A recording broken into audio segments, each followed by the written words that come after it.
يخرب بيت 2020 يعني عارفة السنة دي الترندات الغريبة العجيبة اللي احنا كنا بنعملها دي، يعني عامة السن ده نفسي ان هو يتنسي خالص. قولي لنا النهارده كده you're getting ready عشان تروحي ريد كاربت الفستان الابيض صح؟ مظبوط. قولي لنا في لوك او ستايل انت نفسك تعمليه بس لسه ما عملتيهوش. كنت لسه بتكلم اصلا في الموضوع ده امبارح. نفسي جدا بس يعني يجيلي الشجاعة ان اعمل ده. وات لوك في ناس كتيرة يعني دايما كانت بيتعرض عليا وخصوصا ايات كمان، بس كل مرة بخاف اللي هو I don't know if I can pull it off، بس يمكن يعني يوم من الايام تحصل.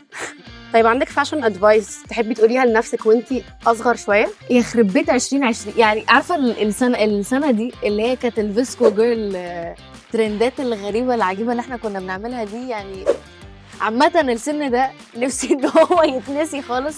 بس يعني غير كده بقيت يعني متسامحه اكتر، لان يعني قد اند اوف هي الياسمينه الكرنجي اللي كانت يعني اللي مش طايقاها برضو هي اللي جابتني هنا، فيعني تمام ماشي، بس برضو كنا بينقش مننا كام حاجه. يعني حاسه التاي داي ترندز دي كانت كارثه بصراحه. طب فاكره ايه اكتر اوتفيت كرنج انت كنت لبستيه؟ مش عارفه اللي هو كان اولا السكرانشيز كان عندي ادكشن للسكرانشيز ورجعت تاني، حاسه انه بقت ترند تاني بالبوز ومش عارفه ايه، بس كان عندي اوبسيشن بيهم. وبرده كنت يعني الحاجات ما كانتش لايقه على بعض، اللي هو الدلوقتي ما كانتش لايقه على بعض. يعني البس لاجنز بس بحاجه اوفر سايز جدا، عارفه ساعات بيبقى حلو بس يعني طول التيشيرت كان يعني خلاص كان فستان يعني، فالموضوع كان غريب قوي. كنت بنزل كده اول ذا تايم. السكيني جينز كمان ما بحبهاش خالص، وكنت بعشقهم بلبسهم طول الوقت، بس ما بقتش. لو هتلبسي لون واحد طول حياتك هيبقى لون ايه؟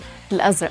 يعني في اللبس my favorite color one of my favorite colors كده بس اللي هو جينز ازرق. يمكن حاجه ممكن تبقى على يعني ابيض شويه بس برضو ازرق، فسهل يعني. اصلا بلبس جينزات كتيره، that's my like staple في my wardrobe، يعني هقول الازرق بصراحه. طيب لو في حاجه هتخليها فاشن ترند تبقى ايه؟ حاجه خليها فاشن ترند هي بصراحة it's already a trend. ممكن الشنط اللي بتبقى الشيبس بتاعتها مختلفة. يعني حاسة ان احنا في ستايل معين دلوقتي trending اللي هو super elegant and very simple cuts وبتاع which I love طبعا، بس برضه بيبقى في حاجات اللي هو that are also super chic بس يعني الشيبس بتاعتها مختلفة، اللي هو fun bags in general. طيب لو في فاشن ترند هتخليه يختفي يبقى ايه؟ السكيني جينز رجعت، ودي كارثة سودا، كارثة وحشة جدا. يعني يا ريت خلاص ما احنا سيبنا، يعني ليه نرجع؟ انا حاسة ان الجيل ده عامة عمال بيريسايكل الترندات، ودي كارثة.